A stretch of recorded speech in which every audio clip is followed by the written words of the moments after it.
Alex, are you ready to get jiggy with it? Oh, definitely. In this episode, it is Will Smith and Bad Boys Ride or Die. This is Alex from Los Angeles. And this is Karan from Los Angeles. Welcome to Movies That Shaped Us. We're two longtime friends who grew up on opposite ends of the globe with very different backgrounds, but were both shaped and are still being shaped by the movies we see and love. In each episode, we will cover a filmmaker who shaped our love of movies. Join us as we explore why they matter to us before reviewing the three movies in the filmography that made the biggest impact on us. This is a kind of a long time coming episode, I guess. Yeah, it's a big Will Smith episode. Will Smith is back in theaters with Bad Boys Ride or Die, Bad Boys 4, kind of coming back after his bit of a, kerfuffle with the slap in the Oscars. Oh, So it's just a bit. yeah, just a bit. So it's like a big moment for him, and then also for Hollywood with a big summer movie coming out in this summer, which is kind of weak. But it's also something I think that's we've talked about Will Smith before in the Oscars coverage we did after that episode, but not really dive as deep. So I'm actually kind of excited to get into this. I didn't really realize how important Will Smith was to me until this episode, Oh, honestly. wow.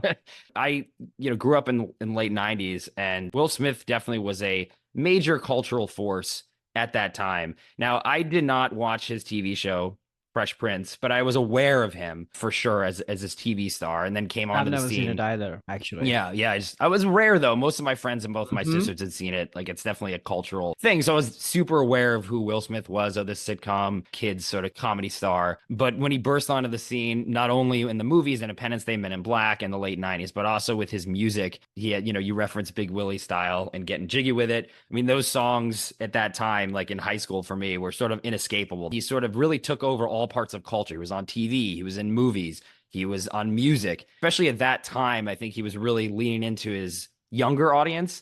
Like you Mm. felt like he was part of, like he was like a cool kid in high school that you couldn't be because he was too cool, but he'd be nice to you. And like it was nice to like hang out with him. And oh, if he talked to you, that was like super cool thing. And that was sort of his aesthetic. Like even with his music, he was very much going after the younger audience, not trying to swear or talk about violence or all these things that were really big in the hip hop scene at the time. He was sort of like kind of pushing back against that, also sampling a lot of late 70s, early 80s disco and post disco, which is a lot of my favorite type of music. So we have samples in there of these songs that I already liked. And yeah, just a lot of really good memories for me, like wrapped up in his attitude of always like being fun, but being kind of kind and having like a good set of morals with his Mm. party attitude. It wasn't like he was a crazy, oh, let's just party and kind of go crazy. It was more like, okay, let's party, but like, have a good time and be nice to one another. And yeah, it was interesting. Like I hadn't really thought too much about Will Smith in a long time, honestly. But this episode of like going back and watching some of these films, it just really kind of transported me back to these more carefree days of high school for me, like pre-Columbine, pre 9/11, like what it was like to sort of just not be have a care in the world. Was Will Smith as big of a force in India? Like, I'm just very curious about that with the music and the movies. Like, what were your thoughts on Will? Yeah, the music I don't think made it. At least I wasn't aware of it. Fresh Prince of Bel-Air didn't make it, but I think some of these summer blockbuster movies that we're going to get into, they were definitely there, and he Hmm. was, pervasive in that sense. And but to me, he represented Hollywood. Like the movies that he made, they were blockbuster summer movies. Everybody was invited to the party, and to me, that was what Hollywood meant, like big blockbuster. This is a time in my life where I didn't know that a Schindler's List or Gone with the Wind or Good Will Hunting or whatever, or let's just be honest, I had no idea who Meryl Streep was. This Right. I see what you're is, saying. Yeah, right. what I thought Hollywood was. And Will Smith was one of the poster people, along with Tom Cruise, essentially, Hmm. of Hollywood. Yeah, like that summer blockbuster ethos. I mean, I remember too, like after Independence Day was summer of 96, Men in Black was 98, Wild Wild West was 99. There was this whole thing of like Will Smith summer was a big thing that they leaned Yeah. into in the marketing, but I also was like felt that too. Okay, well, it's summer, school's out. Okay, Will Smith's coming up with something. What does he got? What's his new song? What's his new movie? So that sort of freedom of the summer being done with school was also a feeling that I associated with Will Smith, and it was like a fun thing that you were anticipating. What's the next Mm. Will Smith thing? Because that was like the ultimate popcorn summer blockbuster that was going to be really fun and funny and good action. And those sort of more innocent times too of like going to the movies, like you said. I mean that, back then I knew of a lot of some of the classic movies I've been exposed to, and we've talked about that before. But it was the big blockbusters were the things that I really loved going Right. to the And movies we with were all my also of friends. that And age, right? Like it's like exactly. perfect timing. But I guess thinking about, well, apart from kind of the childhood experiences that you have with him and his music and movies, hmm what's your take on him as a performer, as an actor, now that you've kind of prepared for the episode, rewatched a lot of these movies? Yeah, it was interesting to see, to like look at his career. I feel a lot like when he sort of owned that blockbuster space in late 90s and movies that I've already talked about, he definitely was trying to do more serious or important, I guess is maybe the better way to put it, movies. He had a string of those in the 2000s that I think also, when we'll get to one of the movies on your list that I think touches on sort of his philosophical worldview. Like all these movies seem to hit a lot on the same themes of like self-reliance, work really hard and believe in yourself, and then you will find success even if the world is kind of against you, and that family is really important. I think those themes seem to be weaved through a lot of these more serious quote unquote movies he was trying to do. Pursuit of Happiness, 7 Pounds, one of the ones we'll talk about on your list. And at that point, like I wasn't really following him as much, honestly. Like I think I outgrew the Will Smith of the 90s. It's just as I got older, and those movies to me weren't as interesting. Like I wanted Will Smith to continue to do these action movies, and he kind of stopped doing that or slowed that down over the years and was trying to maybe win an Oscar. I don't know what his sort of goal was, or Hmm. maybe he was like, "Hey, I have this platform. I want to try to be a more meaningful, positive force in the world," because I think that is definitely part of his ethos. And that's sort of where I like veered off. So I lost track of his career a little bit. Like I wouldn't immediately see every Will Smith movie that came out. But recently I think again with the movie he won the Oscar for, that really reminded me like, oh yeah, like this guy can actually like really act too, which is something in the beginning I think he was just playing Will Smith in every movie, which is what I wanted. And then he tried to have other people have him take him more seriously by doing these roles, like stretch himself outside of that Will Smith persona. But again, I wasn't really a fan of most of those pictures, so he kind of lost me a little. So that's why it was fun in this rewatch to go back and be like, oh yeah, this is Will Smith of the late 90s was like the one that I remember and have fondness Hmm. for. What about you? Did your opinion on him change over time as his career evolved? Yeah, I've never really followed his career per se, but I think looking back at him and his career reminded me like like his superpower is what a charm machine he is, and that's sort of what movie stars are, right? That they're very few movie Exactly. stars who are able to transcend between the charm machine, their on-screen, off-screen persona, but then also actually play character roles and disappear in their characters. I don't think he's one of those actors. I think he is Will Smith. hmm And you go to the movies to see Will Smith, and the movies where he's maybe taking a departure from the Will Smith persona, the ones that work, they do work because the character he's playing is very similar to what hmm Will Smith, or at least the Will Smith persona is. And that's when it works. But otherwise, it doesn't work. And until I guess we'll talk about one of the movies on my list where I was like, oh yeah, finally I'm seeing you disappear in something. So I've never really considered him. This is like a bad thing to say, I guess, but he's not an actor in my mind. He's But a he's a movie movie star. star. Yeah, he's a Yeah, movie star, exactly. right? Which is a much, I actually think it's a harder thing to be a movie star personally than an actor in that way. But Yeah, I think there's challenges in both, but I think yeah. there's a lot fewer real movie stars in the history of Hollywood than actually good actors. Definitely. It's very Um, hard to do, and so much has to align apart from just what you bring, right? You have to be really savvy and what have you. And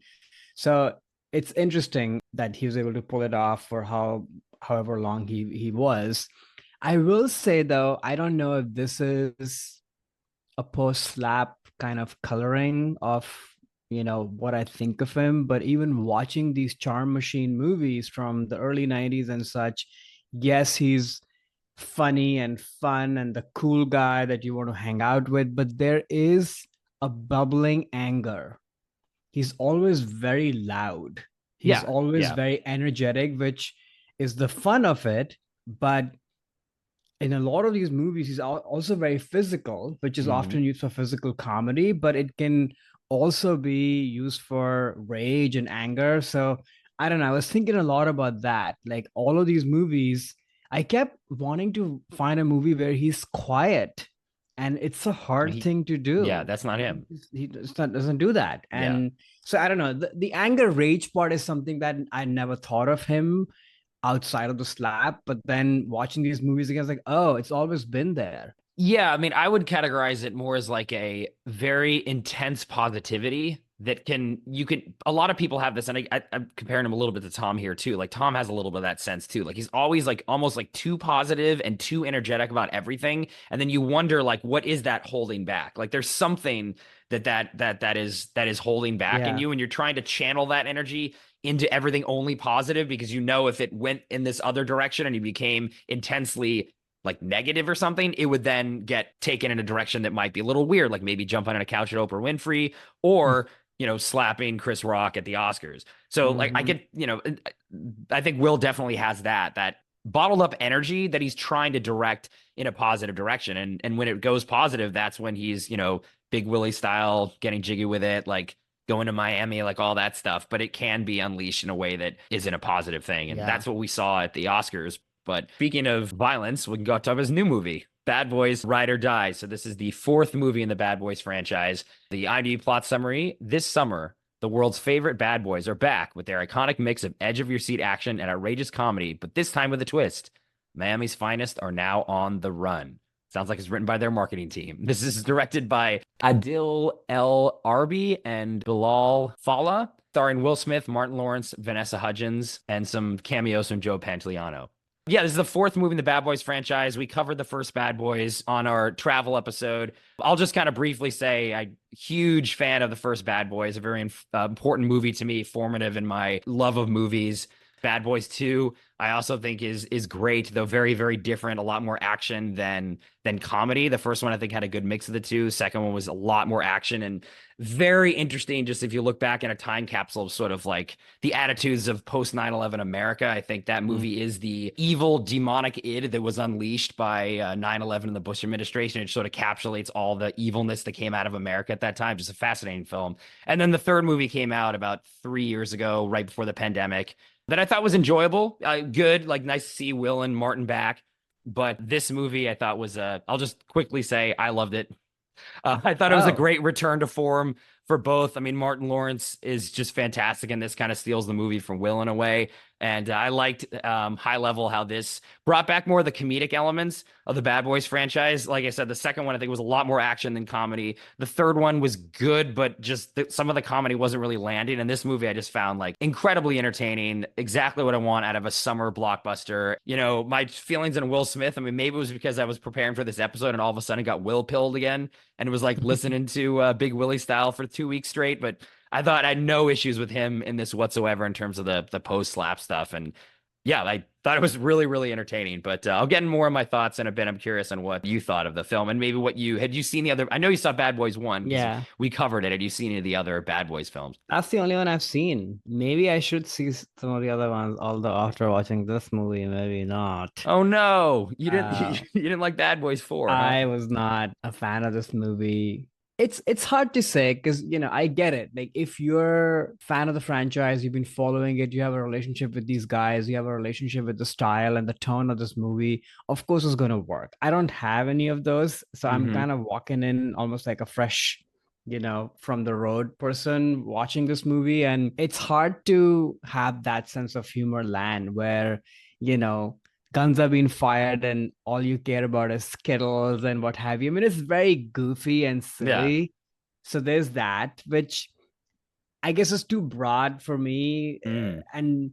And I watched it in the theater, and I was hoping that okay, maybe other people around me would be laughing and having a good time. So maybe that'll rub off on me because this is definitely it can be a crowd pleaser kind Oh, of movie. absolutely. But Yeah. nobody was laughing. So it was like crickets in Interesting. my theater. Oh. So, it just was not like a fun experience in that sense because not everything has to be serious and important or what have you, of course not, but you at least want to have a collective fun time, and it wasn't. The other thing that I felt was, I don't know if you felt this, but at least in my theater the movie looks pretty bad. Like it feels like a TV movie to me. Like this feels like it felt like an episode of an NBC network show, not even a Mm. TV movie. Like, I don't know, Chicago PD and one of those TV shows, even they look better in my mind. Like, it just looked kind of cheap, with all the action sequences and how the camera is positioned in that whole like helicopter scene. And it's like, this is just not well done. But again, I just don't know. Maybe they are going for like, B tier, D tier sort of action and fun, and maybe that's supposed to be funny, and maybe that's the point. I don't know, but to me, it just didn't look very good. Yeah, that's interesting because I actually loved the look of this movie. It reminded me so much, and these two directors that did the last Bad Boys as well, the third one, Hmm. it to me, it's like the modern version of what Michael Bay's style was. And he created that style, honing it on the first Bad Boys. And the second Bad Boys, he really crystallized and he changed cinema, I think. I really do think he changed blockbuster cinema with his style. And then, he sort of got stuck in this Transformers land for a while. And then the action movies moved away kind of from the Bay style to something that I just find a lot more flat and boring in the last 10 years. Not really interesting kinetic camera work, interesting angles, interesting camera movements. And I think these guys, especially in this movie, and more so the last one, really brought back that like fun Michael Bay, interesting kinetic style to action movies. I loved the drone stuff that they were doing in the final battle sequence in that alligator old theme park, where the drones are kind of like flying through, and you could see all the different action and That how it was was being good. being being worked. That reminded me a lot of this amazing shot in Bad Boys 2. The Will Smith is on the other side of a wall of one of the bad guys. They're having this shootout, and the camera's turning around between like flowing one side of the wall, then to the other side of the wall. And it's a 360 rotating shot that I remember sitting in the theater at the time, being like, that's really amazing. Like, how are they doing this? And in this movie, I knew how they were doing it with drones, but I thought that was really cool. The POV stuff at the end, too, this camera rig that Will's wearing, where you can sort of see this first person point of view, making it look kind of like a video game. You might think that was all CG, but it was this practical camera rig that they rigged up to him, and they could flip it around so you could see his face, and they flip it around, you could see the point of view of his camera.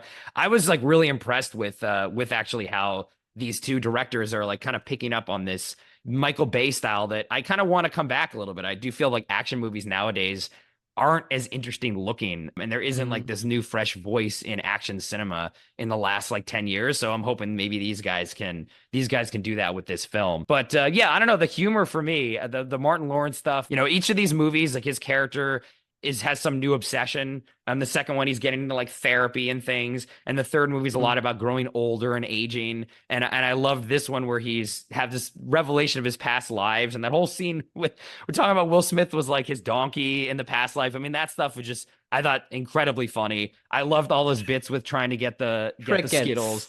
Oh, really? My theater was dying. And I cannot, okay, so I will say this too, and then we'll get into Will. I thought the moment with the Reggie character, who has one of the funniest scenes in Bad Boys 2, is when Reggie character was a guy who was dating Martin Lawrence's daughter in one scene where Martin Lawrence and Will Smith are like kind of ribbing on him because he's trying to take his Oh teenage yeah. daughter out. So they're trying to intimidate him. If you find the clip on YouTube, it's one of the funniest things in any of these movies. But the fact that they brought this guy back and had this incredible action scene with him, I mean, maybe this is like spoilers, but that moment at the end of that scene, my whole theater was erupting. I was clapping. I'm like, this is why we come to the movies and see them in a theater. Like that Mm. moment we can all be like, oh my God, freaking Reggie, like bringing it down. And like, seriously, like one of the best moments of like the audience sort of be like, oh shit, he's doing this. And then when he does that, again, spoilers, but like that salute at the end is one of the coolest things I've seen in a movie in terms of like the audience just sort of like being up on their feet. And the ending with him too was cool too. But I'm surprised like in your theater, no one reacted to that. I guess people had not watched the previous movies, Yeah. probably. I don't know. But see, that's the thing. Like when you have a relationship with the movie like Yeah, that, yeah. then of course that'll land on you totally differently. I thought those scenes were fun, but I had no idea that this is a returning character in the movie. Yeah, okay. I was hoping it would still work if you didn't know that, but I guess at least in your theater that wasn't really the case. Yeah. Yeah, so then getting to Will, I had no feelings one way or the other in terms of it felt like the Oscar slap never happened, honestly, like when I was watching this. And in these movies, he's always played more of the straight man to Martin Lawrence. I mean, Martin Lawrence was a stand-up comedian before he became Hmm. a movie star, and he had a big sitcom as well. But Will was always a little bit more of like the foil to his comedy. So I think in this movie, it's not like the jokes were necessarily on Will's shoulder; it was on Martin. And I loved how they dialed up more Martin Lawrence in this. He's a comedian too. I've always really loved his movies, honestly. I love going to Big Mama's house. I was loving to see him back because he also sort of been out of it for a while. But yeah, I thought Will did a great job with the physicality. I mean, he's very old now, but he's still, yeah, he's not running around with his shirt off like that famous sequence from the first Bad Boys. But I still am buying that he can do all of this. First of all, just from a look standpoint, I just think he looks not great. Like he looks kind of orange and this goatee and this whole look is just, I'm not a fan of this look and he looks pretty old, which is fine. But I think it's when you're when you look old, but when you're pretending to not be old, that always lands on me. Is very noticeable, you know. So to me, that was something that I felt. But then the other thing that I kept thinking of, and I remember feeling this way in the King Richard leading up to the Oscars and the Slap Press tour, where Mhm. he would show up and have very heartfelt messages about Serena and Venus and the family and his co-stars and everything about the movie. But I always felt when he was talking, something was off. Like something was slow, between like the mouth and the head and the heart. And I really felt that in this movie. I think that something is off with him, like in general. And that sort of came through. And I remember I only seen the first Bad Boys movies as we talked. And of course, this is like Charm Machine, super cool, slick, Will Smith, and it to me this felt like again Will Smith basically playing Will Smith now, as Mhm. opposed to Will Smith the character in this movie. Because to me, those two people seem so different. Which I guess he's older, so you could say that okay, maybe he's matured up or whatever. But yeah, I don't know, something about the slowness and that sort of rubbed kind of the wrong way with me because the guy in the first movie is like so slick and stylish Mhm. and this one isn't, and I just kept thinking of the King Richard press tour. Interesting. Both Martin and Will are close to 60 now, and they are not the young, spry guys that they No. were in Bad Boys 1 for sure. So yes, I do agree that he looks a little older, like his face, you can tell he's got some work done, and he moves a little bit slower than he did on Bad Boys 1. And yes, he's not running around with his shirt off.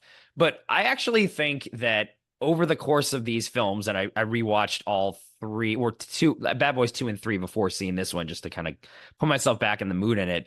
I like how these characters have been aging over time. And in the last movie, actually, the third Bad Boys, a big theme of that is getting older. And there's this whole joke in the movie about how Will Smith's dyeing his goatee because he's embarrassed to get old, which is why Mhm. in this movie it looks so obviously dyed. I think it's like, well, now we know he's dyeing it. And that's part of the joke in the last movie that he's trying to kind of stay young. But I like how the characters are now dealing with things that they would be in their, I mean, I guess I don't know if they're supposed to be in their 50s in this movie, maybe like Oh 40s. Maybe yeah. they're playing a little bit, or I don't know. Maybe cops could still be that old and kind of doing this stuff. But I like how they deal with how these characters are growing older. It's not just about being like the flashy young bachelors in the first Bad Boys. Now he's getting married. Now he has these panic attacks because To a he's 20-year-old, I might add. That woman that he marries is like really young or looks really young. it's she looks young. Yeah, Yeah, she looks young. Hey, it's Mike Lowry. That's I'm surprised he was even getting married. I was like, oh my God, Mike Lowry's that's getting true. married. But I do like how he's dealing with these different things now you would at this age. Like I think these panic attacks he's having in this film, which is a plot line that actually I didn't think resolved very well or at all. But to me, I view that as okay. Well, now like there's people that care about me, and I don't know if I can be the crazy quote unquote bad boy that I used to be as a cop and endangering my life and doing all these things because there's now a wife at home who's going to be that I have to care about, but also who cares about me. So I think he actually played this well for me, at least, of he's aged his character up in a way that I felt was realistic in terms of what Mike Lowry might be dealing with like 30 years later. And Mm, I think if he was trying to be the same, bachelor, ladies no, man, he Mike shouldn't be Lowry, that. No, it would not have no. worked. So I don't know. I kind of liked how this franchise they're bringing in the age of the characters and the different things they're dealing with in their lives over the course of the 30 years and the four films. Even with Martin's character, too, I think they're giving him some additional things to think about. In the last movie, he Yeah. had a grandfather. It was also about him needing glasses in the last movie. So I don't know. I agree with you, but I think for me, it as a fan of the franchise, that it worked that they're weaving these sort of themes of being No, the plot old lines are into it. there of growing older, the beats are there. I think it's the performance. And I'm not expecting him to run around. It just doesn't feel earned and lived in. To me, it felt like this is somebody who's trying to be young and have energy, but sort of not able to get there. But that's not actually in the script. Like he's not doing this as like a method thing because the character demands it. It's more like, oh no, I want to be energetic and what have you, but it's just not getting there. And I'm not even Hmm. talking physically, I'm talking more mentally Hmm. of his presence of mind and such. Like all the things you said, they're on paper, but I don't get any of that from his performance. Yeah, it landed on me. I thought I'm like, he's found his niche of how he can do the old 90s Will Smith again, but not feel like he's a Mm, 60-year-old playing a 23-year-old or something. Because he can't, mm, like, a part of his appeal in those 90s box office movies, I think too, is like his youth and vigor yeah, and energy. He comes across as like a kid in like a good way. In all of his films, he plays sort of like this youthful character, this youthful yeah, energy, and he obviously can't do that at his age. I mean, I'm sure some actors do try to still pretend like they can pull that off, but I don't know. right. I was pleasantly surprised actually with how he was able to age up the quote unquote Will Smith persona into a movie that again, completely worked for me. You got well I bad. oh my God, I've not been a bigger fan of Will Smith, I think, in my life than the last 2 weeks. Like I am full hard in this episode unlocked all these innate Will Smith feelings inside of me that I'm like, yeah, I again, like I've been listening to Big Willie style for two This is weeks. hilarious. I mean, meanwhile, I was like, oh, I'm so bored with this movie, and Yeah, maybe you should play the music. Maybe that was the that'll key for help. me, unlocking the, all these musical memories, which is again a big part of his persona for me. Think it's tricky also, right? Like we did a Woody Allen episode, hell. So, Hmm. uh, we are both very much about you can separate the art from the artist. But I think Hmm. with movie stars, it's difficult because who they are is what they're bringing every single time. And you go to see them for who they are. And Hmm. I think it's tricky, not because what he did, but to me, more of like what led to that act and what we were talking about earlier about Hmm. being a movie star and having this complicated life and whatever bottled up emotions, anger, rage, all of that. I see that in his performance, and I just don't know if that's the arc of the character. Maybe I need to watch all the movies to buy that. But I think that's sort of what I was rubbing up against, that you're in a different movie, maybe. It's just so hard to separate that. Now, what would be great is, and we'll get to that, a movie on my list where that whole complicated mess that is in his real life is what the character demands, and it works pretty amazing. Okay, so now let's get into our top three. So this is something we do in every episode. We go over the three movies that this star, Will Smith, how they meant the most to us. So the first one's our first love, and this is the movie that made the biggest and first impact on us personally. Then we talk about our masterpiece, the one movie that really resonates the most with us personally. And then finally, the wild card. This is a movie that it's very important to us in some way, and we want to bring it in either positively or negatively in conversation. So but why don't you kick it off, Karan, with your first love of Will Smith? What do you got for us? Yeah, so my first impression of him, like a lot of people, is Independence Day from 1996, directed by Roland Emmerich, starring Will Smith, Bill Pullman, Jeff Goldblum, and a huge cast. Quick logline: if anybody's been living under a rock and doesn't know what this movie is about, the aliens are coming and their goal is to invade and destroy Earth. Fighting superior technology, mankind's best weapon is the will to survive. So we covered this episode on, I think, our America episode maybe a year or so ago. Mm-hmm. It was interesting to kind of revisit this movie. I mean, obviously, I watched it many, many times. The seminal movie of anybody who grew up in the 90s. Like, Yeah. you cannot think about movies in Hollywood and blockbuster without this movie. But in the America episode, I was talking about the movie very specifically from America's point of view. And the good and the gray and the not so good, all of it is sort of covered in this movie. And it's in the text of the movie of, how Mm-hmm. America takes over for, again, the good or not so good at times. But this time I wanted to kind of put all that on the side and just look at this as a movie and obviously as a Will Smith vehicle. And I mean, this movie is super entertaining. It ages really well. It was incredible, especially at a young age, to watch a movie like this where landmarks that you know of in your life are being blown up. And yes, the CGI doesn't live to current standards, although in some ways I would say maybe it does, because some of the alien stuff is actually pretty cool. It's kind of practical and tactile. But yeah, as a kid, you just never seen anything like this on screen before. But I think the secret weapon of the movie, apart from we'll get to the star, is that this director and the script, they make you believe these relationships. So you're invested, whatever is happening across the board. So then when you are fighting the aliens, you can't help but root for the people and root for the world, and you're caught up, and it all leads up to the big speech, which I think is probably one of the best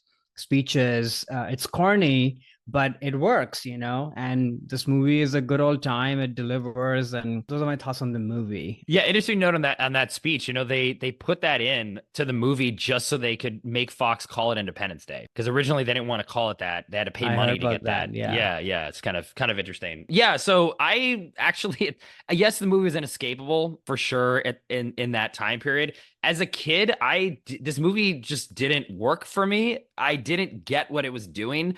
I thought it was too cheesy and like not. It did not enthrall me. It was fine. I loved Will Smith in it, which we'll get to that. But it didn't really work on me much as it did for all my friends who were like, "Oh, we saw it like 3 times or whatever." I was like, I don't know, it's kind of dumb. But over the years, I kind of got okay. It's doing that sort of Irwin Allen disaster movie kind of throwback of, yeah, it's supposed to be corny and cheesy, and it's supposed to be about all these interpersonal drama, like you said. I mean, that was the key of Irwin Allen, who's a producer of like Tower Inferno, Right. Poseidon Adventure, all these big disaster movies of the 70s, and they were about just interpersonal relationships set in the context of a disaster. It wasn't so much about the disaster itself, because the alien invasion thing is super kind of simplistic, and it's not really about the aliens as much as it's No. about, like you said, the people. So that over the years, this film has aged well for me personally. I can kind of take it as what it is. I think it's a really fun, 90s popcorn blockbuster for sure that holds your attention, and the special effects hold up really well. I think it was a lot of due to the model work they used instead of a lot of that early CGI. But yeah, so I can enjoy the movie now. I can take it for what it is, and I think it's definitely a classic of 90s popcorn cinema for sure. Like the way Jaws probably started the summer blockbuster movie, I feel like this Mm-hmm. movie, Independence Day, is seminal in that kind of journey on evolution of summer blockbusters. And this is definitely, for me and our generation, that movie. For sure. But this movie, it would still be amazing and entertaining for what it is and what it's trying to be if Will Smith was not in it. But Mm-hmm. he is probably the central figure of this movie. Like, this movie is not what it would be without him. I think this is where you just cannot. I still remember this watching as a teenager, and like you were saying earlier, right? Like wanting to be with this guy, wanting to be this guy. He's just so cool. Mm-hmm. I'll use the word charm machine yet again. Everything feels so effortless, improvised. All his scenes with Jeff Goldblum are amazing. Even though I don't know how much of this character is on the page, but I think it's because Will Smith is bringing who he is to the Mm-hmm. movie. It feels like a fully fleshed out person. And I think that's what's kind of great about this movie across the board. Every little part feels like a fully fleshed out person, which is not something you would expect from a movie like this. This is why it's kind of a lightning in a bottle movie, because hell, they've made many such movies after. In fact, this director has made so many movies after this movie, and none Yeah. of them really get to that place because of the relationships and the characters and what have you. But Will is absolutely amazing. That whole scene of him dragging the concussed alien to the Yeah. desert, I mean, it's a one-man show, Yeah. essentially. He just carries the whole movie, looks incredible, great physical comedy. The whole spectrum of emotions and what you expect from a movie star is all there. And I was thinking about that. Like, we all saw the birth of a movie star. That doesn't happen very often. And we saw it with him. Yeah, I think his character is really key in this movie, in that, yeah, it's about an alien invasion. So there's a lot of like very serious, melodramatic. I mean, all the Bill Pullman stuff is like supposed to be taken incredibly seriously, and the aliens Yeah. are coming, and I was celebrating our Independence Day, all this stuff.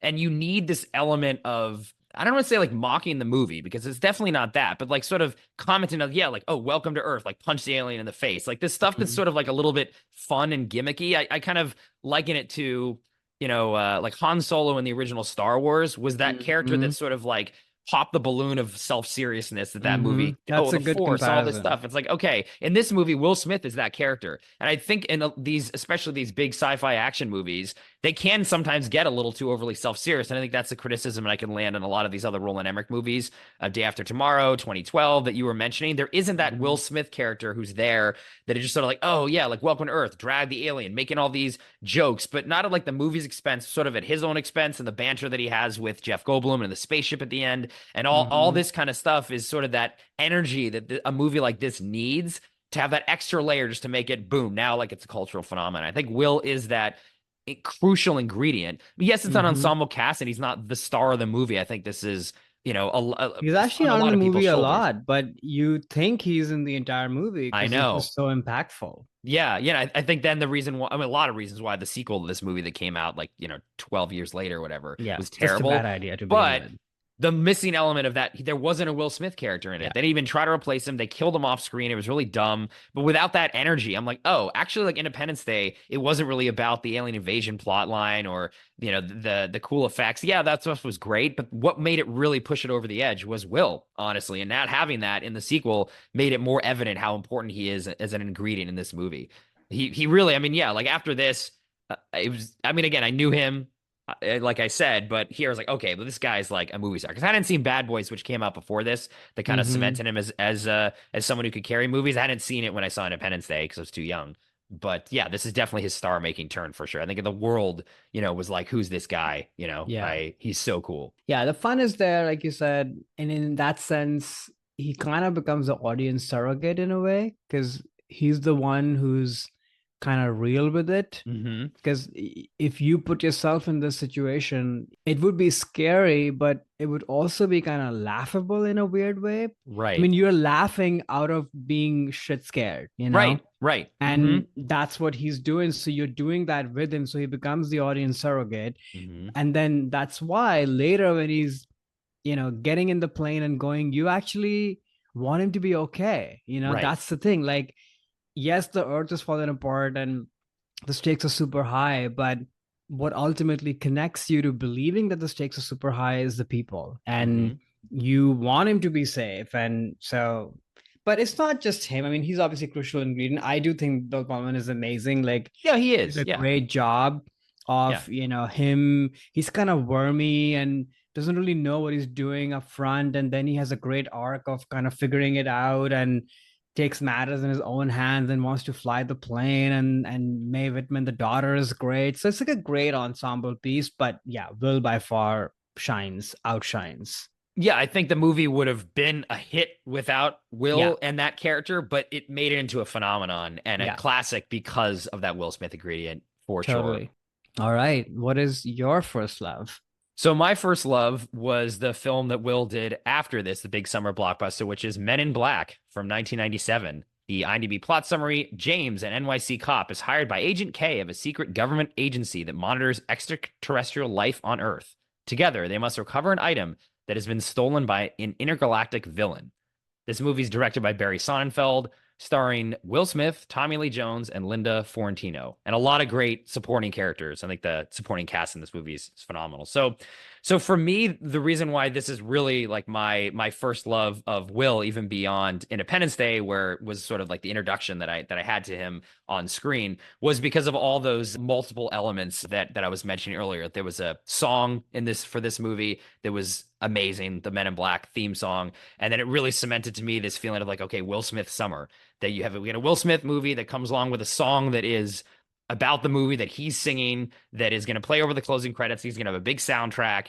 And that to me, like, this is where Will Smith became like a phenomenon, essentially an inescapable phenomenon, was connected to summer, like I mentioned in the intro. I also think this movie too, and I'll get more into the thoughts on the film in a bit, but I just first want to talk about about Will. I think this is another example of him coming into this world that is kind of ridiculous of Mm-hmm. aliens and a service that is around here to help aliens like integrate into Earth. And he's that character there that can kind of like point out how ridiculous and silly everything is, but still like be believable in that world. He's very good also with the fish out of water scenario here, where Mm-hmm. he is a fish out of water, but he still has this insane confidence and Right. overconfidence, even though he really shouldn't because he doesn't understand whatever's going on. But I think that is a charming, sort of fun aspect to his personality, honestly, that even though he knows nothing about this, he still has this arrogance of like, oh yeah, no, I know what I'm doing. Like, okay, I can go in here and do this, even though this is a bunch of aliens, like just got introduced to this world like 10 minutes ago. Like, I get it. I can do this. And I thought that that was super cool and a unique aspect of his persona that just for me really works. That confidence. He also is very believable in all the action scenes, but then also has the comedy. Like here, he's definitely playing the comedian to Tommy Lee Jones's kind of straight man, which is the different than Bad Boys. I feel like he was more of the straight man to Martin Lawrence. Here shows how he can be like a charming, funny, like the comedic element in the film and work so well. Yeah, this movie was big for me for sure, and sort of being like, okay, Will Smith, Summer, this guy's awesome. Yeah, it's sort of funny. I was thinking about this, and I guess I don't have a memory of watching this movie fully. Or maybe Oh, Independence interesting. Day like sort of took over in such a huge way. Of course, I'm aware of it in the song and the costume and all the alien stuff is like so burnt in my brain, but I had no memory of watching this movie. So it was Oh, kind of exciting to go and watch it. And I was like, oh, this is actually pretty fun, but it's a kids movie, yeah, It's a kids movie, basically. And Will is great. He's playing the same character basically as he's Will Independence Smith. Day, just with like Yeah, this is just basically Will, or at least how we know of him or his knew star of persona. him, Mhm. in that time. So I was like, yeah, this is, it obviously cements his career and his rise and the whole charm machine thing. But overall, I don't mean to sound like a downbeat on Men in Black. People are gonna come charging at me, but I was a little bit like, yeah, it's a fun kids movie. So I had seen this movie as a kid and loved it, and watched it a lot growing up, and did not like the sequel though. Men in Black 2 is one of the worst movies I've ever seen. So I kind Mm-hmm. of soured on the franchise pretty quickly after that. But I'd always had really fond memories of this movie, but hadn't seen it in probably like 6 or 7 years. And this on this rewatch, I found the movie actually to be very interesting from a thematic standpoint. I found that the movie is really about asylum seekers and immigration in a way that I did not understand these layers as a kid growing up in the 90s. And from the poster, you think the Men in Black are protecting the Earth from aliens. That's actually not at all what they do. They're actually serving the aliens to help them like immigrants coming into Earth, assimilating them, protecting them, making sure that they have what they need, that they're set up with the right job, that they're, well, yeah, obeying the rules. But they're treated with the aliens are treated with a lot of empathy, and the Men in Black care about Mm-hmm. the aliens, and they're trying to help the aliens. The humans are kind of the bad guys. Hey, if they knew what was going on here, and that these alien refugees who needed help across the universe and were willing to help as a planet, the humans would get pissed. So we have to like protect the humans from the aliens, because the humans would be like, why do we want aliens here? Like in the same way that, right now we have two presidential candidates in the United States who like hate immigrants and are trying to like out hate immigrant one another, and be sort of anti-immigration and anti-migrants. I was surprised watching this. I'm like, wow, like actually this movie is very pro-immigration and pro-migrant. And like, hey, like we should be opening our arms to these people. You know what? Maybe the populace who, the citizens, I'll call it, of United States or Earth won't be like keen with this, but we still feel like we have this job to protect these alien species who need refugees. I mean, they have that big speech in the beginning of the movie where these are aliens that don't have anywhere else to go. Their home worlds are destroyed, or they're That's just trying to get interesting. by. Yeah. And I also love how the aliens too are like just working guys, guys and girls in society. Yeah. They've integrated. They're not, they're just normal Joes, taxi drivers, clerk store owners. In the They're just trying lab, to, you see a bunch of guys yeah, working, they're just trying to make a living, like immigrants Yeah. and migrants coming to the United States. They're not trying to disturb anything or be like, oh, treat me differently. It's like, no, I just want to be treated like a normal American or normal human in the context of this movie. So all these themes, like I had not realized before at the time. And the 90s was a time, at least in the United States, where we started becoming incredibly anti-immigrant and anti-migrant. This is the beginning of that shift. A lot of the laws that Bill Clinton was putting into place. And I just wonder if the filmmakers at the time were commenting on that. I mean, I've never read the comics. This is based on some comic Mhm. books. So I don't know if this element were in the original comic books or if they wanted to work it into the movie, but I felt this was a very surprising, at least to me, like pro-immigration and pro-migrant film that I never had Mm. realized this until I rewatched it for this. I don't know. Did you pick up on any of that at Now all? that you Or say it, I totally see it. And it's balanced, right? Like, of course, then there are bad ones too who've as totally right, gone off the rails, as is true in real life, right? and you got to do stuff and take care of them as well. So yeah, that is actually quite interesting. I also want to point out too. Again, I mentioned the supporting cast, but I think the performance by Rip Torn is great as like the boss. But Vincent D'Onofrio in He's this movie great. is absolutely incredible. What he's able to pull off with not a lot of makeup. He's basically playing this alien bug who's wearing a human suit of skin. The way that he's walking around, where you can tell like there's a cockroach creature inside of him, is just some incredible like physical acting. It's He's great. just really in a way kind of steals the movie again, like I said, beyond sort of there's not a bunch of makeup or crazy effects. It's just him acting himself. It's just Yeah. pretty incredible. He does steal the movie, actually, in my mind, especially, watching this after Independence Day very Mm-hmm. quickly. I was like, Will is great, but he's the same. Yeah. And I was then immediately drawn to what Vincent D'Onofrio was doing. And you kind of waited that, oh, when is he coming back? Because that's Mm-hmm. sort of when the movie actually goes somewhere, because had just so much charisma even in what he's doing. So it's a good. I wish there was more of him directly paired with Will, actually, because that Mm. would be an interesting kind of face off, because they both have a lot of energy in different ways. But I mean, they do face off, but it's not as much. Right, more as the bug versus Will than as the Vincent D'Onofrio Yeah, Edgar suit or whatever they call him, right? The yeah. Edgar suit version. Yeah, that would definitely would have been super cool. So yeah, like on a rewatch, the immigration stuff came up, but also just again a reminder of how cool Will Smith was. And, I was actually just at a wedding recently where I was in the wedding and we were taking photographs, and the groom was like, oh, we got to get sunglasses, Sonny. So he went to his car and he pulled out sunglasses. And one of them was actually the original Ray-Bans from this movie, not in the movie, but Uh, he's like, these are Men in Black Ray-Bans. And just getting those and putting them on, I felt instantly cool. I just reminded like, oh yeah, this movie is cool and Will Smith is cool. And like, I can pretend like, I'm in the Men in Black just wearing these sunglasses. It's just, yeah, it's that nostalgia thing again for me, just is on fire with this episode and all these Will Smith movies. So just, yeah, Men in Black. And the song is great. Love the song is song. very good, and So Tommy Lee Jones is very good in this movie. I oh, thought, he's like, fantastic. Yeah. he's kind of earned this reputation of a grouch and what have you. And I watched The Fugitive or rewatched it a few years ago, and he's so great in that. Excellent.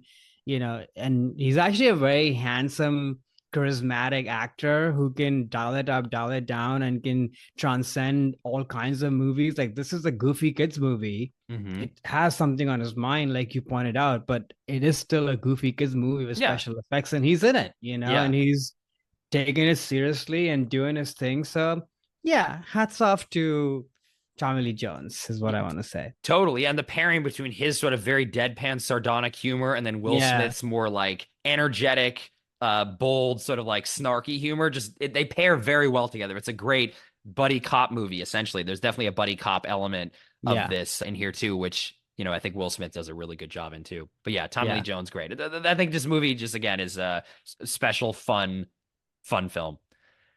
Okay, so let's move on to our masterpieces. So, what is your masterpiece of Will Smith, Karan? Haha, people are going to laugh at this, but my masterpiece of Will Smith is Hitch from 2005, directed by Andy Tennant, starring Will Smith, of course, Eva Mendes, Kevin James. Quick logline: a smooth talking man falls for a hardened columnist while helping a shy accountant woo a beautiful heiress. So I remember watching this movie in the theater when it came out, packed theater. Pretty sure I was in India then, yeah. And I don't have like a specific memory, but just like enjoying it and eating it all up and just having a good time. And then never thought about this movie ever since. I know this movie has a bit of a complicated reputation, at least in our current culture, and I can see that. And the movie, it's the movie is not a masterpiece. I want to clarify. The movie is a fun movie, but I think I put this as a masterpiece for Will because I really think that what I want from Will Smith as a movie star who's charmer, who's funny, has all the physical comedy, but also has that sort of bubbling kind of complicatedness but it's still packaged in like a fun, exciting movie. This movie does that, and his character does that. Because on the face of it, you can say that what he's doing maybe is not right, and maybe he's, hoodwinking women because he's kind of grooming these guys to go out on dates with them. But there is something very earnest about the way he does it and how he's trying to do it. And I don't think very many people can pull that off, because this character can be quite creepy, actually, if it weren't Will Smith, I think. And that's sort of his genius. And of course, the movie's really funny, and they don't make him like this. Like, we're living in the golden age of rom-coms, right? And this movie doesn't have to be shot in this scale. It doesn't have to look this good. It doesn't have to have, fully fleshed characters. Like, every single person in the movie, especially the three leads, Eva Mendes, Will Smith, Kevin James, they're all fully fleshed people. You feel for them, you understand who they are, where they're going, their complicatedness. Yeah, just rewatching it was like a great fun time. And I came off feeling that this movie is way better than what it needs to be. Hmm. A, because of the way it's made, but I think a lot of it has to do with Will. What is your relationship with the movie Hitch? So I had never seen this movie before. Hmm. I never I just got hitched for the first time. Yeah, was not hitched before. Which is, I don't know why. I mean, this is a big movie, and I don't know why I didn't end up going to see it at the time. Ah, Especially because I'm like a secret, or maybe this is the secret revealed, Kevin James fan. Something about him always is funny to me. Paul Blart, I'll laugh at it. It's like his comedy works. So yeah, I had not seen it until now, and I found the movie great. It was yeah. really breezy, fun, like all the things you were saying about just that type of romantic comedy just really, really worked for me. The Kevin James stuff, the Will Smith stuff, Eva Mendes is great in it. Like, it's just a very enjoyable all around, fun, funny, but romantic movie with something on its mind too, about just being nervous around women and how to kind of like put your best foot forward, but also be authentic at the same time. Yeah, it definitely totally worked for me. I think it is interesting the things that you were mentioning though about the problematic potential natures of it. And around this time, there was this book that was like really popular called The Game. That was basically like a book about pickup artists. Like, this pickup artist thing Mm, became really popular around this time because of this book called The Game, which is definitely very manipulative, and it's all about kind of how to trick women into sleep with you, and all these sort of things that you can do. And I felt this movie actually wasn't really about that at all, and they made a no, very clear point to say, like, there's that whole sequence where that guy is trying to use Will Smith for that right. purpose. Like, oh, I want to sleep with this woman. I don't care about it, but I just, want to trick her off the list. And Will Smith gets really mad and get violent with him Hmm. actually, and says, like, no, that's not what I do. I'm here to, like, help men find love. So I liked that they addressed that, They because deal with very it. easily this could come across as, again, a pickup artist movie, which could have been popular, and sort of at the time people might have been swallowing it a little bit easier. But I think this goes to the credit of just Will Smith, like I was mentioning before about his like star persona of, like, he just wouldn't, like, he would never put himself in a role like that where he's like the mean, manipulative, like, ladies man in like a bad way, trying to help other guys pick up on women. Like, no, he's trying to give confidence to these men who desperately want to find love, find a relationship. They just don't really know how to project themselves with confidence. And that's sort of what he's instilling in them. And that's what he instills in Kevin James. It's not about some sleazy sex thing. So I think that was, to me, a sign of Will sort of putting maybe the script didn't have that scene in it originally. And he's trying to put his own sort of like I don't ethos. And he know. was like, you know what? I no, I want to have a scene where we address this, because that's not the kind of person that I want my star persona to be condoning. It really worked for me, this movie. I'm definitely all in on Hitch for sure. As all things will. No, and then I think there's like a clever layer to the movie of, yes, he's doing this in a very earnest way with his, clients to Hmm. help them find a better version of themselves. Lie to a degree, but it's all done in good faith to basically, be confident. But then what starts to happen between Will and Eva Mendes' character is also interesting, because Will Smith, I mean, he's the guru doing this, right? He doesn't need Hmm. confidence, he has it, but yet he kind of gets caught up in projecting a different version of himself, which is not true, and going overboard and that doesn't land very well. And Right. then Kevin James sort of ends up calling it out that actually you're the one who needs the most help because you've Hmm. been living behind this facade of being confident and bringing yourself out, but actually you're not being vulnerable at all. You Right. don't want the real thing. So it's very clever in terms of what the movie does with that. And once again, I think you see Will, right? Like on one hand, he's this charming, confident guy, but then in those moments with Eva Mendes, with whom he has great chemistry, Yeah. you see the dark side, you see the complicated side. When he gets violent with that guy, it's like, oh, whoa, are you about to slap him? Or what's going to happen? Like, so it's always been there. But I think to his credit, to the director's credit, is all handled very deftly. And it's a great New York movie too, I think. I mean, I never think of this movie in general, but not as a New York classic rom-com, but I think now I will actually, because it was so fun. And like you said, it has stuff on his mind. Yeah, yeah, and they involve a lot of the New York, landmarks of the whole Ellis Island sequence in there, and them. Hmm. I guess I don't know if you could jet ski in the harbor. That was a little bit like, okay, was this movie originally supposed to be set in like Miami or something, or San Diego? Like that's just, but maybe you can do that. I don't know. I've not spent Probably, as much yeah. time in New York, but no, I think too. Yeah, there's a lot of his character goes through a very interesting arc as well. That obviously at the outset you kind of can see that, but that's what I like about this movie too. It's like, okay, I know what the beats are going to be, Yeah. and that makes is a comfort in that, and I want to see Will go through that journey as Yeah. a character, and it's and the Kevin James stuff too. I think I know exactly kind of where that's going to go, but that's fine. Like that's what I like out of romantic Right. comedy. It's this feeling of familiarity, and I don't want big surprises. Okay, it's a liar revealed plot line. I know what's going to happen with that. Eventually, Eva Mendes is going to find out, but then Yep. they're going to still get together, and that's what you want out of these movies. You want that, but it's all about in the treatment and the character development, Yes. right? Like how is it handled? How does it really go? It's not about the story beats itself, it's about how it's handled, and they do a very good job with it. But yeah, that's why this is my masterpiece, because I think it captures the Will Smith persona, but it layers it with something dark and packages in a movie that's really fun, really Mhm. rewatchable. So yeah, that's my masterpiece.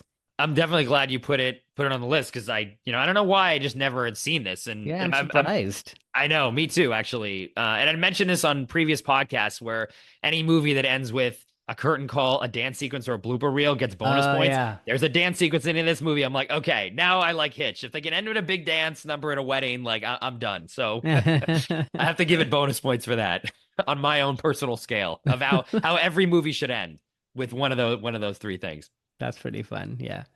All right. So, what is your masterpiece for Will Smith? So my masterpiece is Ali from 2001. The is a film directed by Michael Mann, starring Will Smith, Jamie Foxx, and John Voight. And the IMDb plot summary: a biography of sports legend Muhammad Ali, focusing on his triumphs and controversies between 1964 and 1974. The reason why I put this on a list for me in terms of Will's masterpiece is this was the first time that I had seen him put aside like the Will Smith persona and really embody like another character. And this is a real life person, obviously, Muhammad Ali, but a character that I didn't really like I didn't notice Will Smith in this movie when I first saw it. And even now, like I see a character performance that he's doing of Muhammad Ali. And up until this time, like we had talked about, Independence Day, Men in Black, Wild Wild West, all these movies, he's basically playing, Will. And that's why you go see the movies because you want Will Smith in the movie. But this is the first time I remember seeing this and just being like surprised actually that he could pull off a performance where to me it didn't feel like Will Smith. Really impressed with what he was able to do in this movie, not only with the physicality, like he got really jacked in this, like bigger than he's ever been, but also the two different sides to Muhammad Ali. You have that side that is very overly confident, similar to what Will's attitude was like in his with his on-screen, star persona, but a Hmm. little bit of different version of it's Muhammad Ali. But the meat of this movie is more about what's going on behind the scenes and those quieter moments, how he's wrestling with these major, political decisions that he's making in his own life and having all these different parties trying to manipulate him, whether it's the Boxing Association or the Nation of Islam or even the United States. Like they all want him to be these certain things, but no, he just wants to be who he wants to be. And it's a story of this triumph of the individual pushing back on all these different forces. And I think in those moments, to me, is when the movie's most effective and when actually most impressed with Will Smith. And I have more thoughts on the film too, which I guess I should say just in short, the movie is always better to me in my head than like I remember really liking it, and every time I watch it, it doesn't really work as well as I keep thinking about it. Whenever I come away from it, I've seen it, multiple times over the last 20 years. I'm a huge fan of Michael Mann, and every time I go into it wanting to like it more, and I never really get there, even on this rewatch. But I can talk more about the film in a bit. I just want to hear your thoughts on the movie and Will's performance in this.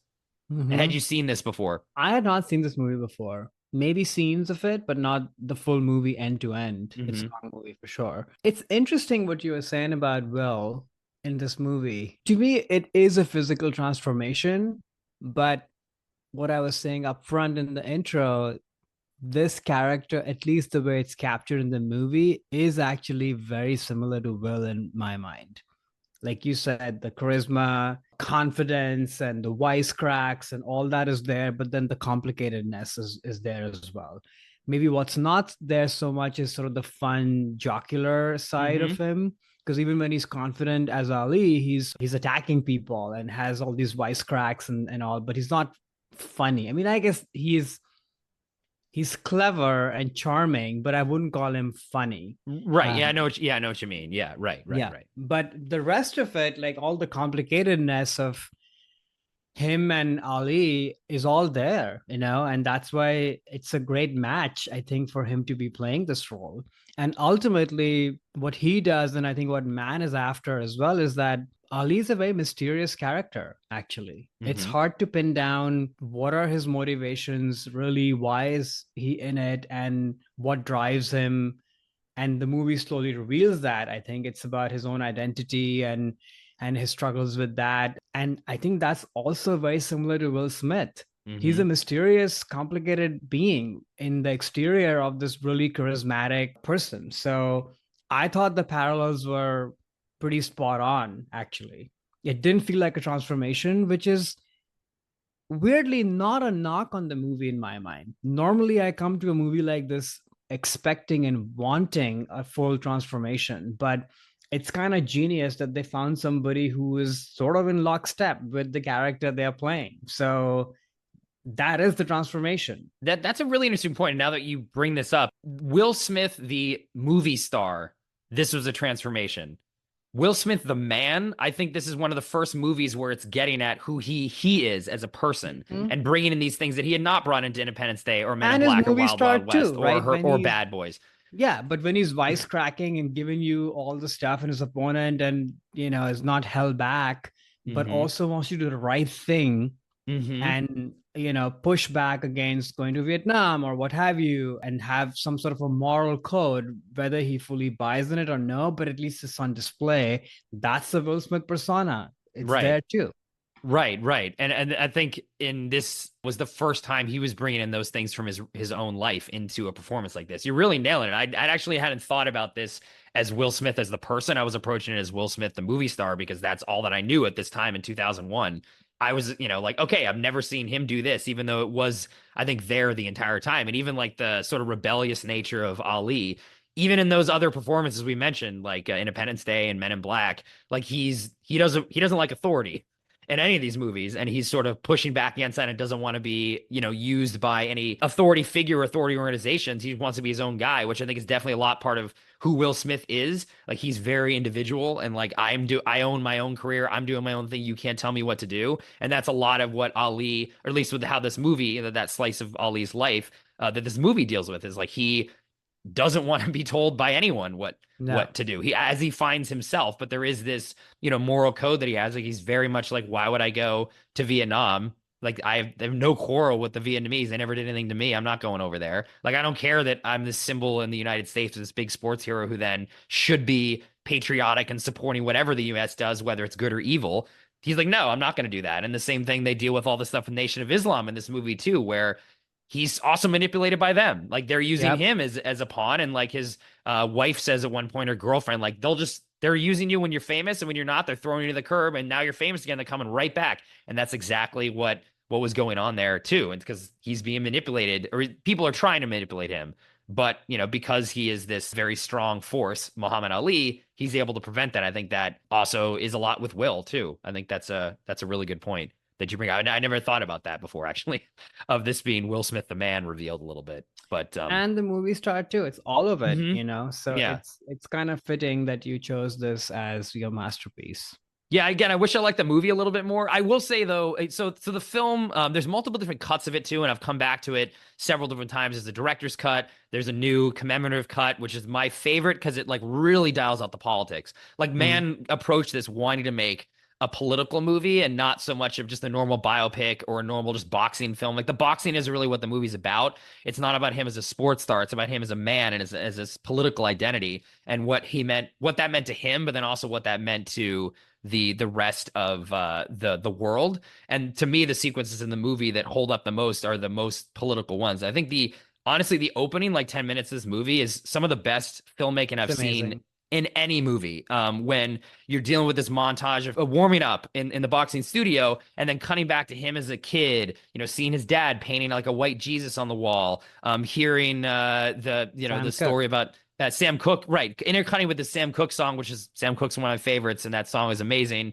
But it's like you're seeing all the building blocks of why Ali has this political identity. That I also love that very quick shot when he's there with his boxing manager is getting signed for some contract, and it's a bunch of white guys, and he's getting signed, and he's behind all these photos of these horses, and he's looking back, and he's like, oh, I'm basically nothing but a prize horse to you. It's like what I get from, again, it's like a very quick sequence of like 20 seconds or something where you're like, okay, now he thinks he's being used, right? By these boxes is just a body. That's all they are to him. He's not a human. He's no different than the horses that are behind him, the race horses. And then you understand the building blocks to why he becomes the man he is. I just think that, again, that first 10 minutes is some of the best filmmaking of man's career, and it's really some of the best filmmaking I've ever seen. And then also the end of the movie, I think, when he's running in Zaire, Hmm. and that's the way he also has this revelation, like, oh, like, I'm not doing this for me, like, I'm a symbol to these people. Any sort of group that is a downtrodden, poor, sort of oppressed group, like, I'm this symbol of somebody who can stand up against the oppressors. And that's how they saw him. And I think that sequence is really powerful too, and really shows Will Smith's acting chops in that too. In the beginning, he's like, yeah, I'm just warming up, everything's fine. And then slowly in that sequence, he realizes, after seeing all the kids running with him, and then those paintings on the wall of Muhammad Ali destroying malaria and destroying the army and destroying all these things Hmm.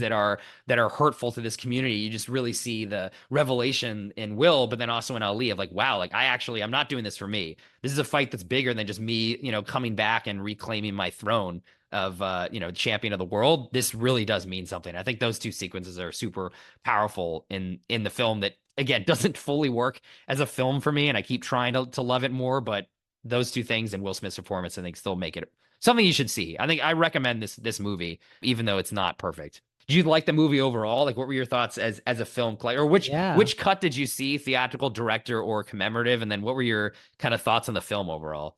I saw the theatrical one because that's the one that's available Hmm. more widely. I'd heard all of this stuff, right? That this is not well admired or it doesn't get there and such. So I guess I was coming in with like low expectations, Oh, okay. maybe expecting it. I really liked this movie, maybe even Hmm. loved it. Oh, I wow. just love, like you said, the beginning is amazing, but I love the look of the movie. Like I was expecting this movie was going to look stodgy and sort of period specific, underlined in quotes, but it feels actually very contemporary. Hmm. And the scale of the movie feels quite real and palpable, of course, in the US, but especially when they go to Zaire, like Oh, you yeah. were there, with Hmm. all these people, like it's very transportive. I think it's a great biopic in my mind because it's not your typical cradle to grave story, but also a movie. I mean, there are many biopics where they pick a slice of a life and just kind of dive into that beat by beat. But I think that's why people are a little dumbfounded, is my theory of why they don't like the movie or doesn't fully get theirs, because it's not giving you what you expect from a biopic. It's a Right. lot more of a meditative kind of character study where of course the beats and the plot points are all there, but he's trying to get into the psychology of this person, of Hmm. what drives him, politically, his defiance, how he was shaped, him dealing with kind of the burden of being somebody great. And what does that mean when you're Mhm. still so young, trying to figure out? So he's arrogant and cocky, but also very firmly rooted and grounded. And then all these women who come into his life, and how he just immediately wants to go from step 0 to step 100, right? Like, oh, I met you, you're great, let's get married, right? Like, there's Right. just so much going on. And then all the scenes in Zaire are just absolutely incredible. And the fight scenes, I mean, the boxing scenes, which again, I guess from a boxing movie, you expect them to be propulsive and you expect like catharsis and such. And you get that in some of the boxing scenes. But the big one, what's the one? Rumble in the Jungle Rumble in at the end. Jungle, Yeah. it wears you down Mhm. because it just keeps going. It keeps going. Get away from the rope, get away from the rope. That's all you hear the whole time. But that's the point. That's Mhm. how it must have felt like to be in the audience watching this, right? That this, what the hell is happening? And then, but he's gonna, be victorious. But Mhm. I thought, I don't know, this movie landed on me really well. The performances are great across the board. Like the whole team around him, from Jeffrey Wright to all the guys, the Italian coach, like Yeah. it's great to see how his team kind of follows along with him. And maybe they don't have much to say, but in terms of dialogues, but they're Mhm. all a unit. I love Mhm. that aspect. The three women, Jada Pinkett Smith is amazing in the movie. I Yeah, forget she the name is. of the second actress who he's married to. Like, she is amazing, and how she can just like look at Ali and Will Smith and kind of just see what is going on. Like you said, like she's the one who calls out like that these people are just using you, you know. So I don't know. This movie really did land on me really well, I would say. And then last thing I would say is like we've talked about man's use of music, and sometimes for me that can be a little too corny, Mm. especially what's going on in The Insider. Here, this soundtrack is used amazingly. I've been listening to the Tomorrow Oh song yeah, that they yeah, it's play in Zaire. Like, totally it's so incredible. chilling and beautiful. And but the whole soundtrack is so well rendered throughout the Mhm. movie. It really puts you in the mood and the place and the psychology of this person. And Will is, it's a great performance. It's funny because he's so similar in my mind with what the movie's trying to say with Ali, that it sort of holds me back in Mm. a weird way, because I want, again, I'm falling in the same trap, right? Like the audiences who expected a boxing movie or expected traditional biopic, and I'm okay with all those things, that it's not that. But Mhm. maybe the one thing that held me back a little bit is that I like an actor who's playing against type and transforming into somebody different.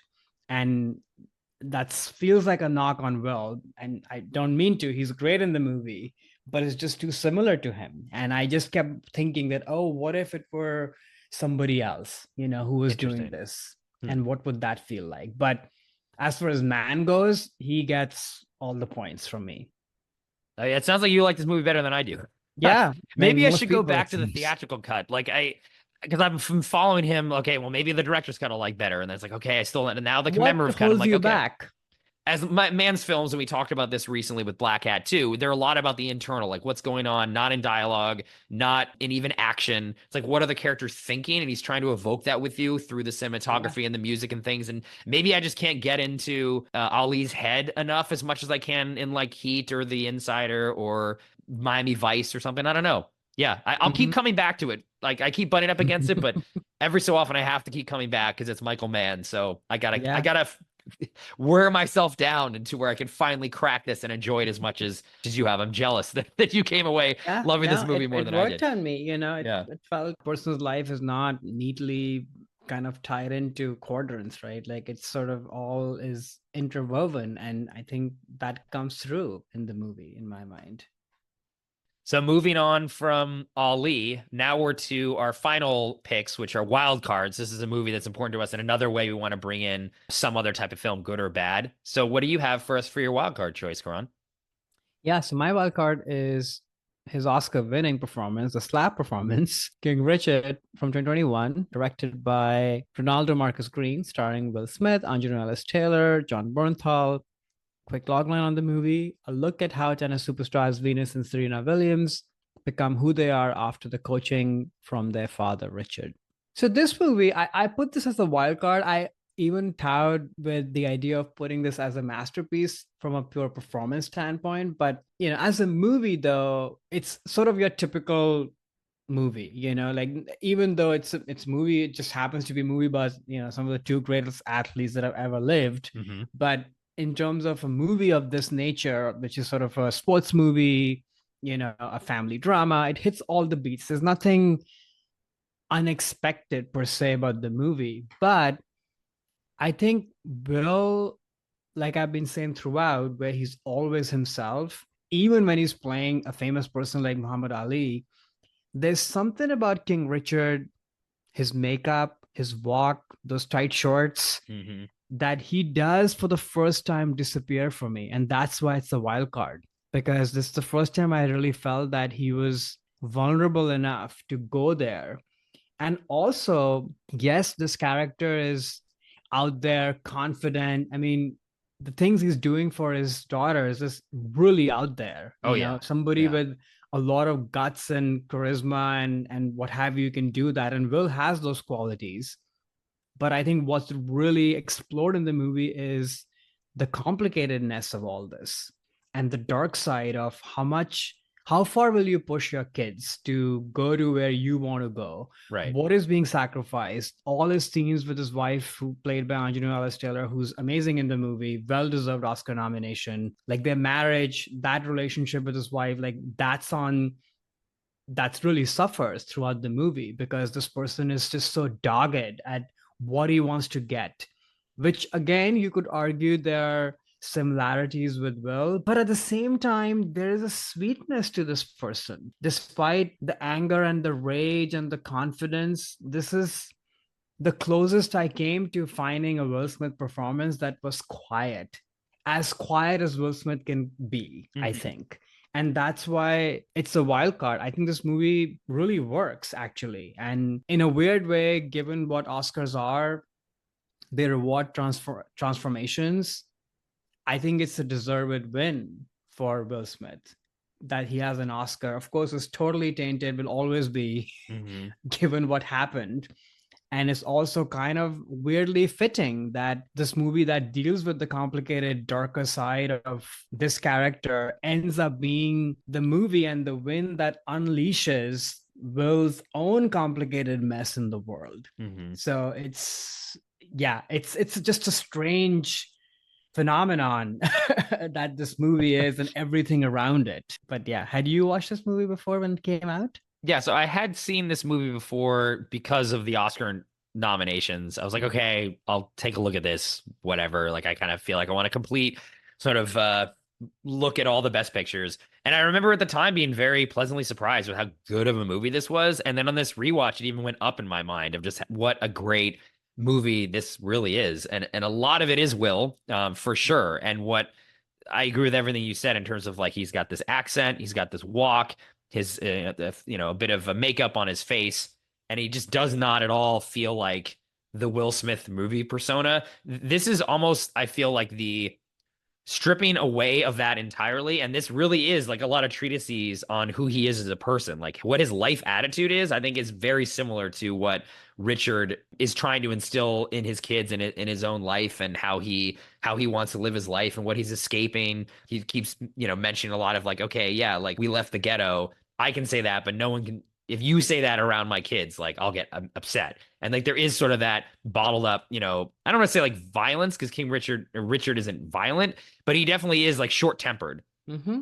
Sometimes if you push him on the he seems like a cool, like jovial guy who's like really intense, but if you push him in the wrong way, like that intensity and that energy can go out in a negative way. And there's several scenes in the movie that kind of show that, and I think that is Will. And there's a line in the movie about like nothing comes to a sleeper except dreams. Like you got to go out and you got to do stuff. You got to be pushing. You got to be pushing. It's like grind mindset, which I think is definitely part of what Will is as a person and how he's dealt with his own career and his own life, and it also working with his kids too. Like he's Mhm. trying to get his kids, his daughter in the music business, his son as an actor, and I wonder how much of his own sort of like being a stage parent to his kids is similar to what Richard was doing with the sisters. And obviously, like Will Smith was successful and Richard wasn't as successful, so he's trying to funnel that through his children. But I wonder if there's that sort of sense of fatherhood and how Will Smith views being a dad is like pushing your kids to be successful versions of themselves, which is essentially what Richard is doing too. And there's good and bad parts of that. It's like I don't really know. Like they didn't want to be tennis stars, but they were made into tennis stars. Mhm. He chose tennis because it's like, okay, there's not a lot of African American women in this sport. We'll be unique. We're just going to choose that. It Yeah. wasn't about like, oh, daddy, I really want to play tennis. Okay. It's like they had a whole plan worked out already where he just like plugs them in, which definitely can be very negative.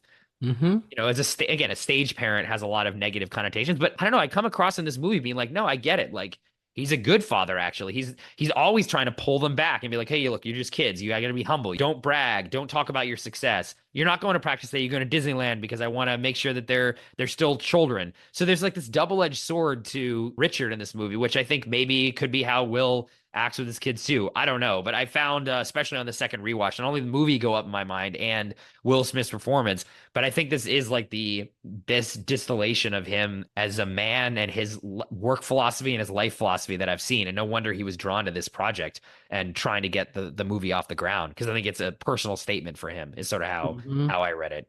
It's a great film. Yeah, my thing on this is that this is the first time where that side is fully on display in Agreed. the movie, Yeah.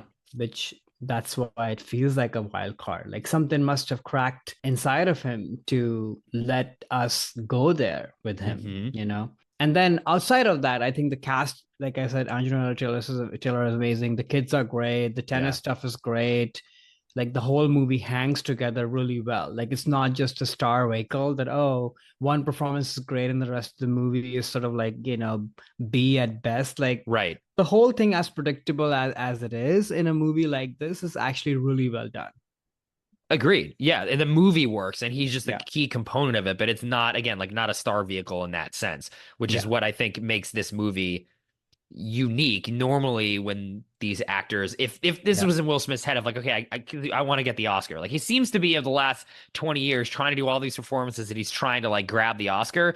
But this movie doesn't feel like that to me. It feels like just a great movie, and he has great performance. So it doesn't feel very Oscar baity, even though obviously it is. But I don't know, the movie as a whole works so well around that it feels more just like a complete work, that it's just a great film about perseverance, about sports, about both the sisters too. In the third act, they really kind of become, Mhm. co-leads along with Will. And I think that the fact the movie gives them the room for that too is really effective as a third act, instead of it still being just all about, Will's character and Will's point of view. They bring in these other folks, like the wife you mentioned has Mhm. some incredible scenes of them back and forth. They really start to better understand Richard as a person Mhm. through what the wife is saying and through the performances of the other actors. So I think this, unfortunately, this movie, like you said, will forever be tainted by the reaction that he had at the Oscars. And his win, unfortunately, will be tainted too, because I think this is very well deserved. Like if it Mhm. wasn't for a slap, I'd be like, great, this is the crowning achievement on Will Smith's career. He finally Yeah. did it. He found the right vehicle, the right movie, and the right performance, and it's amazing. And he deserves, the Oscar for sure, just as being such a major force in in the culture of the last 30 years. But you can't really fully say that because of what happened. Nope, you can't. All right. Well, what is your wild card? My wild card is Aladdin from 2019. This is the film directed by Guy Ritchie, starring Will Smith, Mena Massoud, and Naomi Scott. The IMDb plot summary: Aladdin, a kind thief, woos Jasmine, the Princess of Agrabah, with the help of Genie. When Jafar, the Grand Vizier, tries to usurp the king, Jasmine, Aladdin, and Genie must stop him from succeeding. So this is a live action Disney remake of one of my favorite movies of all time, the original Disney animated Aladdin. I mean, Mhm. I swear by that film. It's incredible. And I brought this movie in as a wild card because to me, this is a major misfire for Will Smith in this film. On paper, I remember when they announced this, I'm like, who's gonna play the genie? Robin Williams passed away, but even if Robin Williams is still alive, would they have used him? Would they want to go in a different direction? And then when they were like Will Smith, I'm like, oh, cool. This actually, I could see this actually really working. Like he could bring a Mm-hmm. different energy, something different, the unique, Big Willie style from the 90s. I could see this working. The rapping genie, everyone wants that. But man, did they not do that at all. And it's just like Will Smith didn't really know what he was doing. There was too much like ribbing on Robin's performance. Also felt a lot like The Rock in a lot of the way that he was presenting himself Yeah. in this movie. That just does not work at all. A couple sequences do where they use Will in the right way, but overall, like not only this movie am I not much of a fan of, I think just Will, I don't know whether it was him not being able to give him the freedom of doing something different or he just couldn't do anything with this, like creatively. He just was basically ribbing on a lot of what Robin did. But yeah, I wanted to bring this in as a way of explaining how the Will Smith energy and the Will Smith star persona does not always work, even if on paper you think it should. So, what are your thoughts on Aladdin 2019? This is a masterpiece. No, just kidding. Oh my God, I was gonna be like, what?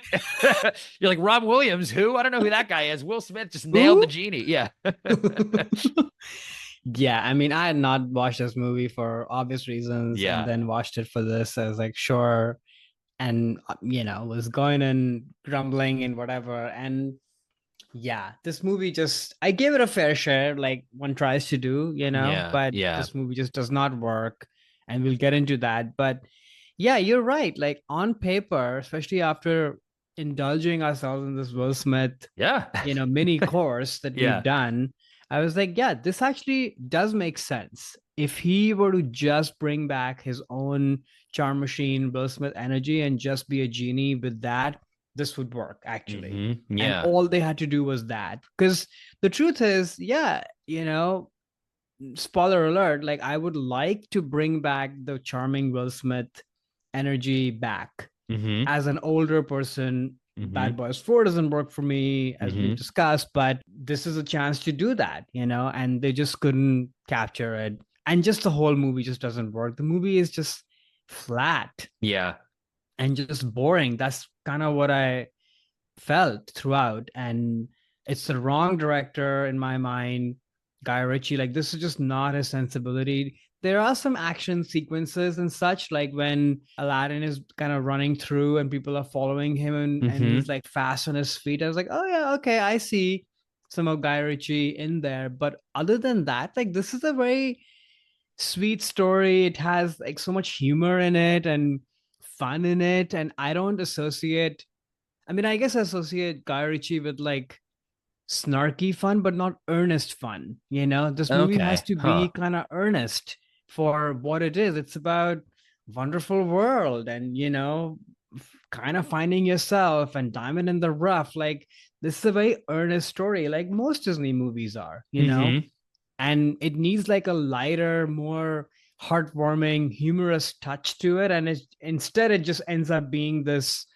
absolutely color blinding mess of a flat picture. Yeah, like the Guy Ritchie thing, even on paper to me, does actually make sense. In that Aladdin is like a snarky character who's also from the streets. And Guy Ritchie's whole attitude is street True. toughs and like, okay, poor people trying to make a living and being criminals. And that's what Aladdin is. He's a poor guy just stealing stuff. So I'm like, okay, like again, on paper, I'm like, I can see that potentially work, but it definitely misfires. I mean, I think honestly, I put a lot of the blame for that on the casting of Aladdin. I thought that Oh, actor was so bad. absolutely atrocious. And I'll So never bad. forget I was at a party once before this movie came out, and there was a guy there who was like, "Oh, I'm auditioning for Aladdin today." And like he did his audition for me because he was going to audition for this movie. And he was great. I'm like, "Oh my God, you're so good. Like, this is your break." And he didn't get it, obviously, because this guy did. But I think he is so bad. He is like a wet blanket, not interesting, not fun. And Flat. the character of Aladdin is so entertaining and Right. he needs to be fun and you want to follow him and he's cool and all this stuff. I think that to me is the as almost as big as of a misfire as the genie with Will Smith. You had to cast a better lead. This guy just absolutely sucks and it drags the whole movie down because like I don't care to Totally. follow him. He's just not interesting. He's not Yep. charismatic. He doesn't have that it factor. Yep. And the Um, girl is the same. She's maybe yeah, slightly better than yeah. him, but also pretty much the same. Jafar is an interesting character that Mm, they could have really played with, and that doesn't work either. The special effects are, again, in this time that we live in, just don't work. and yeah. and then I don't know. There's something about the overly colorful stuff that just feels, I don't know, it's just so on the nose and kind of even insulting in a way that, oh, just Mm, because we are taking you to this sort of, Middle Eastern place, we're just going to make it really colorful and it just looks fake. yeah. All of it, like even in the animated movie where Aladdin is in, where stuff is not great and people are struggling and such, like it feels that way, there's charm in it, but it Yeah. doesn't feel all dressed up. Like this looks like a backlot, Yeah. with green screens on it basically. Yeah, exactly. And I think this just reminds me of the power of just animation. For the Friend Like Right. Me sequence, which in the original movie is so amazing. Like just Ron Williams is on Unbelievable. fire, the animators are on fire. And in this, not only is Will Smith just he can't sing. He's a rapper. He's not a singer. He's never really sang before, and his voice is not that great as a singer. But this Hmm. sequence, it just feels so dead. And I was thinking like animation can do this in a way that live action just can't. It's just not meant for what this a sequence like this is works so much better, and especially hand-drawn animation in particular. I think Hmm. just really just a reminder of me of that. Though I will say the one sequence to me that did kind of, well, there's two parts that kind of worked for me. I did like the Prince Ali sequence. I don't know, for some reason Will Smith not being, he's not blue. He's not a CGI weird body head thing. Like that looked awful in the beginning. Very He bad. just kind of himself, and his little bit of his Will Smith attitude comes through there. And I thought that sequence was fun actually, and he does a better job singing that. And the colors and stuff make sense to me, and I think that works on its own. And I also liked, the end dance sequence because every movie should end with one, and this has one. I'm like, okay, here's some energy where you could tell like the cast is enjoying themselves and they feel a little looser. Which the whole movie I didn't feel that. It was felt more like staged and rehearsed and like fake, like you were saying. So those two things for me kind of work, even though again, like this whole movie is just like an incredible misfire and just such a weird. I still don't really understand why Will couldn't pull this off. Because on paper it just makes so much sense, but just Yeah, no good. it's it's, I think it's the director and maybe even the studio, right? Yeah. There's just so much of baggage from the old movie in a good way that they just couldn't get out of that. And I mean, this whole enterprise of making these live action movies is sort of flawed to begin True. with. It's like They a cash all grab, yeah. totally. So Yeah. none of them have really worked, barring a couple. I think the only one that I can think of worked is Cinderella, Me too. Yeah, I agree. which That one's Kenneth great. Branagh is good at doing this sort of stuff. And Blanchett is amazing. Like the movie has something on his mind. Like she's Hmm. not portraying a specific version of the stepmother or whatever. She's doing her own thing. She Right. interprets something about this character and made her empathetic in a way Hmm. while being evil, Right. versus here it's like, okay, I'm just going to follow the beats of the original and try to inject a little bit of myself. I don't think he understood the assignment or was not Hmm. allowed to understand. Who knows? It's just Yeah. bad. Yeah, maybe it is like you said, Disney just being like, this, we're remaking this anime, stick to the beats. You Stick can't to the deviate too beats. much around this, other than just like pointless backstories they have to give everyone in these movies. Like the genie has a romance now, and there's Aladdin, or sorry, Oh, Jasmine has like political intrigue with these other princes and these other, kingdoms. I'm like, I don't care. Just get on the no. magic carpet, fly around the world, and then battle Jafar at the end and have the genie be some wisecracks. Like, I don't need all this plot.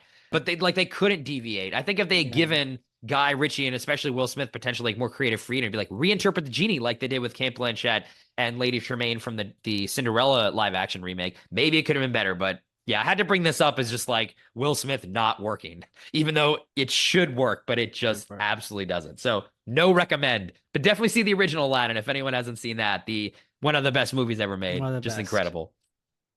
Okay, so now that we're at the end of our discussion here, we'll talk about what we want Will Smith to do next. What sounds like you've teased that a little bit. What are your thoughts on Will's future here now that he's back? It's a big hit of the summer so far. What is I he doing now? guess we've had two back to back of these episodes where my first thought was like, maybe nothing is what was my first thought, because I'm okay. I'm okay. I can Hmm. go back and watch well what he did before, and it's a good capper. We're good. But I wouldn't officially go in that direction. Instead, I will say, yeah, do something fun and lighthearted, and work with a clever director, bring back the Will Smith persona, but perhaps in a older person's frame, if you Hmm. will. So I think that could be fun to see. Yeah, yeah, and What for about for you? yeah, I'm of the same mind, and for me that he did that with the latest Bad Boys movie, and that I just want him to do more of that. I'm like, okay, Will Smith is back. This is why we loved him in the 90s, but he's bringing his age into it. He's not trying to play, the same totally brash and young Will Smith. It's like, yeah, he's still brash and he's got his cocky attitude, but yeah, there's an age to it now. He's like almost 60. And I could tell that in his version of Mike Lowry in Bad Boys 4. So I wanted to continue doing that. Maybe go back to the well, the things we loved him doing at Men in Black 4, where he's like an older version of that. That's what I want. I want to go back to my childhood and have him come back and give me more of that, because I'm all in the tank for Will Smith now. It's the nostalgia factor about that. Hell that's what I want. I want Men in Black 4.